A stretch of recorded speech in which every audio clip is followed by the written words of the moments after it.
travail des trigger points du bassin en position assise. On va pouvoir, dans cette position-ci, trouver 3 triggers faciles d'accès.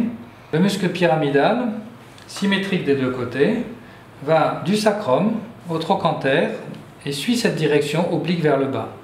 Je vais donc aller chercher son point de tension en suivant sa corde, une corde qui va bien sûr être rétractée si je tombe sur un trigger point de l'origine à l'insertion. Une fois que j'aurai trouvé le point, ma pression sera sur une zone de sensibilité de 5, entre 0 et 10, et la pression sera un va, un vient, un relâchement, une vingtaine de fois, ou une légère pression rotatoire, toujours sur une sensibilité de 5 sur 10. Puis je passerai à l'autre côté pour vérifier l'équilibre. On sait que souvent le pyramidal est impliqué dans les congestions pelviennes, les douleurs des sciatiques, et il est important de vérifier ces deux pyramidaux obligatoirement pour libérer un bassin. On trouve aussi ici le moyen fessier entre la crête iliaque et le trochanter. On va aller chercher le point qui est en tension, et une fois qu'on a trouvé le point, on va faire pareil, un massage, soit pression rotatoire, soit pression va-et-vient perpendiculaire à la fibre musculaire qui est verticale. Le petit fessier, lui, ne va pas jusqu'à la crête iliaque mais s'arrête au niveau de l'iliaque. Il sera donc avec des fibres musculaires qui s'arrêtent ici. Et on va travailler de la même manière en cherchant le point sur la corde musculaire perpendiculairement. Et une fois qu'on aura trouvé le point, on va le masser 30 secondes pour qu'il puisse se relâcher. Un peu plus complexe pour l'obturateur car il est un petit peu plus bas dans la fesse et c'est un muscle qui est relativement proche du pyramidal.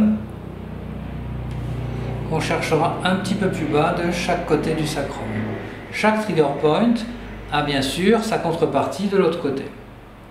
Ce sont des points qui vont équilibrer le bassin, redonner du mouvement, améliorer ce qui est génito-urinaire, digestif, prostatique. Ils sont en relation avec tous les déséquilibres du petit bassin, mais aussi les déséquilibres posturaux, lombalgie, dorsalgie, cervicalgie, troubles des membres inférieurs, y compris les troubles circulatoires. Quand on a travaillé le pyramidal, le muscle pyramidal assis, il est important aussi de le vérifier debout, car les rôles de la posture sont des fois intéressants à observer et on peut trouver une tension plus marquée debout ou plus marquée assise.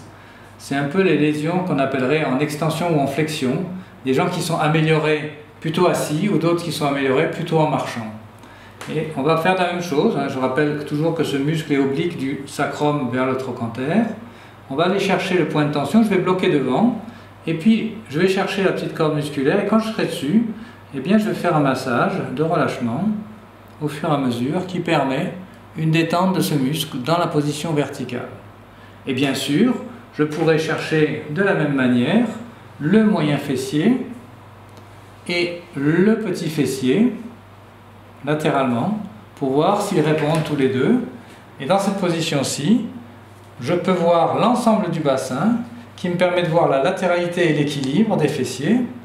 Et donc, à ce moment-là, on s'appuie sur une jambe et sur l'autre et on va aller chercher les points trigger au niveau du petit fessier et du moyen fessier à droite et à gauche. Et on peut trouver des zones de tension, par exemple dans ce cas-là, j'ai plus de tension en appui sur la jambe gauche, sur ces fessiers. Donc je vais bloquer le bassin et aller travailler la zone de façon spécifique dans la position de restriction et d'émergence du point de tension. Puis je vais reprendre la posture et regarder l'équilibre très légèrement. Après il reste bien sûr ce qu'on appelle l'antériorité ou la postériorité, savoir si la personne est équilibrée ou a tendance plutôt à partir vers l'avant ou vers l'arrière. Et ensuite, très important, les rotations. Rotation gauche, quand je tourne en rotation gauche, mon iliaque gauche va en arrière et l'iliaque droit va en avant. Quand je tourne dans l'autre sens, c'est juste l'inverse. Donc il suffit que je place mes mains d'une part en arrière sur les épines iliaques postéro-supérieures, de chaque côté sur les crêtes iliaques, et je vais écouter le mouvement de rotation. Donc cette iliaque part vers l'avant, et le mouvement de rotation droite. Et celle-ci, vous voyez, va beaucoup moins facilement du côté antérieur. Donc je vais aller pouvoir chercher des points de tension au niveau pyramidale au niveau des fessiers pour chercher quels sont les muscles qui verrouillent l'iliaque dans sa position. L'important bien sûr étant de redonner une bonne mobilité en rotation gauche et en rotation droite avec un bon mouvement au niveau des iliaques. Très important à pratiquer, notamment pendant la grossesse, en fin de grossesse, pour la préparation d'une dynamique pelvico-périnéale de l'accouchement.